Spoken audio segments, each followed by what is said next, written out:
Trying to write, publish, and market your book with kids at home? Me too. Today, I'm going to share my top tips for making that work with as little friction as possible. Hi, I'm Britt from Thriving Scribes, and I help self publishing fiction authors build sustainable author careers. So, if you are an indie author who wants to make a living publishing your fiction books, then definitely give this video a like and subscribe. And let's dive into those tips with working from home with kids. So, something you should know about me is not only am I an author and an entrepreneur, but I am also a homeschooling mom to 3 kids, and I also go to college part time. So, I am a very busy person and I have a lot that I am juggling every single day of my week. Without these tips that I'm going to be sharing with you in this video, I would very quickly begin to feel overwhelmed, burned out, and I would probably start falling behind on just about everything. Now, the tips that I'm going to share with you today are going to be the very best ones that I have learned over 10 years of entrepreneurship and authorship with having kids ranged from newborn all the way up to preteen in the home with me. I do not have childcare currently that I rely on for work hours, so I've had to put some things in place that allow me to keep my sanity and also make progress on my goals. The very first one that I want to share with you sounds simple enough, but it is also something that a lot of people struggle with, and that is to create a routine. Now, not just a routine for you, but a routine that the entire family knows and can rely on. So, I know all little kids are different, but my children specifically, when they are younger, really, really thrive on having a set schedule and a routine that we do every single day. And a lot of times I found that when I would deviate from my set routine or schedule, that is when a lot of the chaos would start. And I would start feeling really overwhelmed and stressed. And my kids were also feeling that. Maybe they were feeling like they weren't getting the attention that they needed, or they were extra tired, whiny, clingy, all of those things that come with being a parent to little ones. That is what I was beginning to experience when I would deviate from a routine. So, my biggest tip for people who are trying to work with children at home is to create a routine that you guys can follow together. It doesn't have to be structured or like time blocked where we all do this at this specific time of day, and then we do this, and then we do this. I like to call mine a general daily flow where we do the same basic rhythm every single day. And that helps my kids know, okay, this is what we're going to be doing next. And I know that during this time, here's what I'm going to be doing. Or I know that mom is going to be working. And so it's my time to do this specific thing. Now, everybody is different and their daily needs are different, but I can give you an example of our typical routine. So, I usually wake up before the kids, and that is when I do most of my writing for the day. So, I write before my kids are awake, mostly because I'm a morning writer and that feels natural to my creative process, but also because the house is completely quiet at that point and I know I can focus. So, I get that done first thing. And then it's up breakfast, getting ready for the day. We all do our chores. And then we usually dive into our first school session. And that's where I'm doing, my homeschool tasks with my oldest at that point. And I'm doing my homeschool tasks for my little ones or keeping them entertained at that point. I usually have some kind of activity going on for them.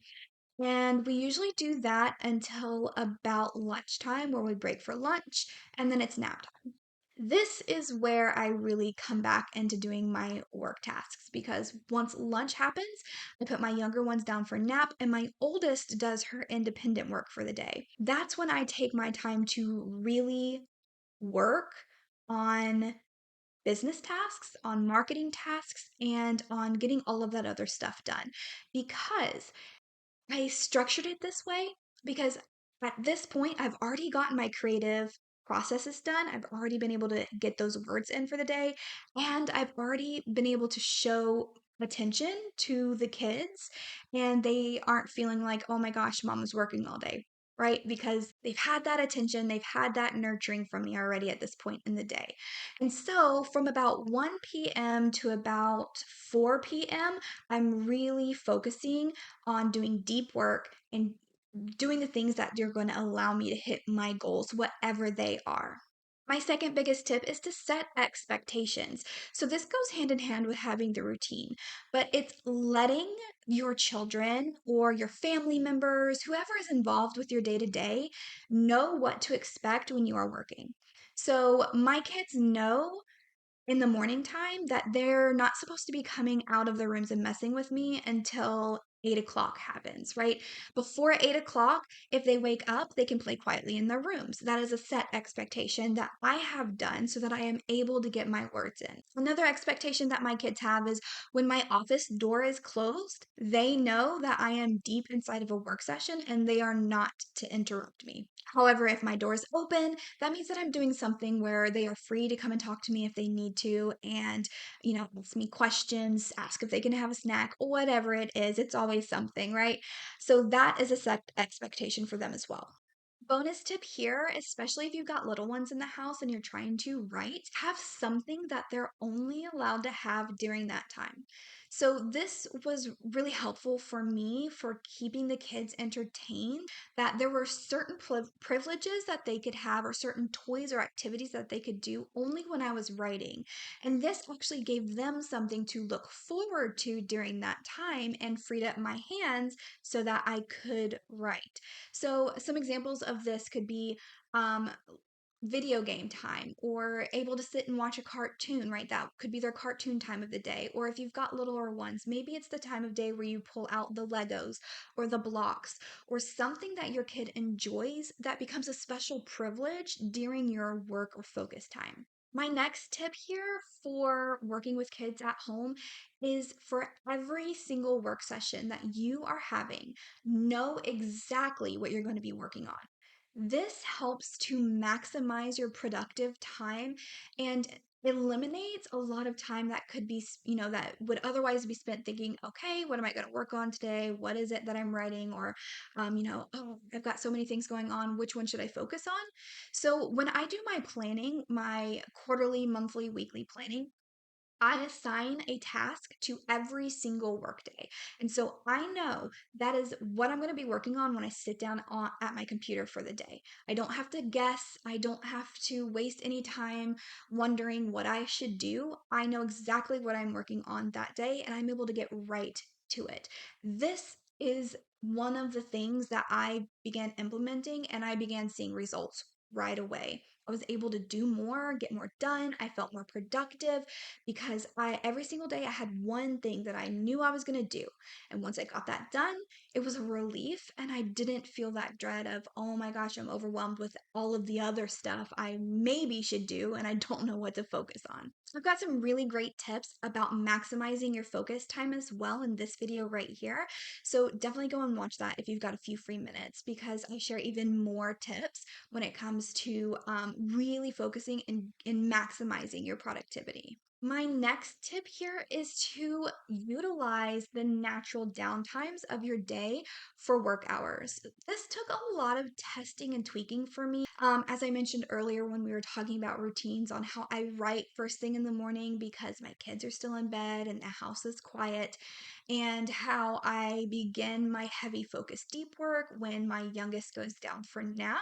I found that leaning into those times where my kids were naturally kind of winding down really helped when it came to structuring my work hours. So when I was going against the grain here, or I was trying to just plug things in where I thought they might, work best without really seeing, okay, what's our natural routine look like, right? I was trying to force a structure that just didn't align with the kids' routines and what I needed to be able to do, and it became a mess. So I really took some time to really look at our day and find those points where it's a natural winding down point. And those are the moments that I really took advantage of to be able to get the most done during that time. So for my youngest, of course, this is when they're in bed and when they're napping. And for my oldest, this would be times where she's doing her own independent schoolwork and she has quiet time in her room where she's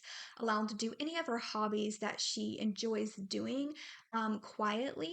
And those are the times that I really take advantage of when it comes to being able to focus and not have a lot of distractions going on at the same time. Another big tip is if, like me, you don't have childcare throughout your week, is to have some other kind of outside support system. So this could maybe look like a supportive partner who knows what you're doing, what your routine looks like, and maybe could take the kids to the park on a Saturday if you are feeling behind. Or maybe this could look like a group of friends that you guys do play date swaps with. And so one week maybe you watch the kids and give her free time, and another week maybe you guys swap. I've done that before, and that was really helpful for allowing me to get days here and there where I was kid free and was allowed to really hunker down and focus on getting some work done that day as well. My sixth tip here, especially for those of you who maybe have a hard time coming from the busyness of parenting and managing your kids or homeschool lessons, and you're feeling a little frazzled, and it's really hard to get into the zone and go straight to work whenever your work time comes, would be to create a writing ritual or a focus flow. That's what I call it for me. But it's like a little ritual I do before every single work session that allows me to quiet my mind, get in the zone, and prepare to do a work sprint, whether it's a writing sprint or whether it's marketing tasks or whatever I have set for my day for that specific time. There are a lot of different things that you could do, but what for me specifically, what I like to do is a quick meditation. I'll do some breath work. Really give it's like cleansing the palate of the mind, kind of. Really take just a minute of focused breathing, quieting my mind, calming myself down, and getting ready to work. After I've taken my time to do that, then I pull open my digital planner or my task list, and I see what I was working on or what I've got scheduled for the day. Because remember, every single work session, I know exactly what I'm working on. I've already scheduled it beforehand. So I'll see what that is. I'll pull out any necessary materials, websites, anything like that that I know I'm going to need during this time. And then, if this is for a writing sprint or something like that, then I will write out what my goal is, how many words I'm trying to get, or what specific chapter or scene I'm working on. I'll pull out my notes for that specific scene, for instance, and pull my scene blocking notes out so that I've got everything set up as well. I also always make sure I've got a drink or a snack, depending on how long the work session is. So some water or some coffee is always on hand for me. And then once that's done and I've done that focus flow, I've done that pre-work, then I hop right on into working and doing this little process. Even though it's pretty subtle and it doesn't take a lot of time, it has really helped for helping me get in the zone, prep my mind, like I said, doing that palate cleansing and really increasing my productivity as well, because I don't feel as frazzled as I would have if I would have came, plopped right in the chair, and tried to crank it out right from there. My final tip here is when you are goal setting, when you are setting your goals for the year, or you are setting out your writing or publishing schedule, whatever it is that you're doing where it has to do with deciding what you're doing for a specific day or week, my biggest tip, the thing that I want you to make sure you're doing, is to be realistic with your ability and your availability. This is something that I really, really try to get other authors to understand, especially authors like me who've got a lot going on in their day to day life, to understand what your writing capabilities are and how much time and energy you're actually going to be able to give to reaching your goals. Because if you are setting a really big goal of publishing 6 books a year, but you don't have the time in your day to day life to actually achieve that because you've got kids in the house and you've got lessons you've got to do, or heck, maybe you even got a day job, You need to be able to keep that in mind and really understand what it is that you can do. How much time do you have available to work each day? And you need to be able to tweak your processes to fit that container. You don't need to try to shove so many things in a small amount of time. You need to do the opposite, right? You need to know how much time you have first and then apply the right amount that you know you're going to be able to get done during that specific time. This is going to help you not feel so overwhelmed or stressed or fall behind, right? The worst thing is when you start to fall behind and you begin stressing about it and feeling overwhelmed and dreading going to work because you know you're already so far behind, right? So when you know how much time you have available to work and how much you can get done in that specific work session, that makes planning your goals, mapping out your year, assigning your daily tasks so much easier, right? And it's so much more aligned to your lifestyle, and you don't have to feel like you're constantly behind or that, you're never getting anything done. And there you have it. Those are my 7 top tips for writing and working at home as an author and not going crazy while doing it. So before you head off, first, I've got a question for you. I am currently in the middle of planning all of my content out for the year and the different speaking topics that I'm going to have air here on my YouTube channel. And so I would love to hear from you. When it comes to authorship, what would you like to hear me talk about more? Is there something specific you'd like to learn? Is there a specific category of content you really like to hear from me? Let me know in the comments. And this is really your chance to help put together my content calendar for the year. So leave that comment below what you want to hear from me, what videos you'd like to see in the near future. Oh, and want to see behind the scenes on how I manage all of the things in authorship? Then definitely go and watch the video that you see on your screen right now, because inside of it, I actually break down my full process on mapping out my year, breaking down my goals, and even managing the day to day tasks that come in between. I'll see you there.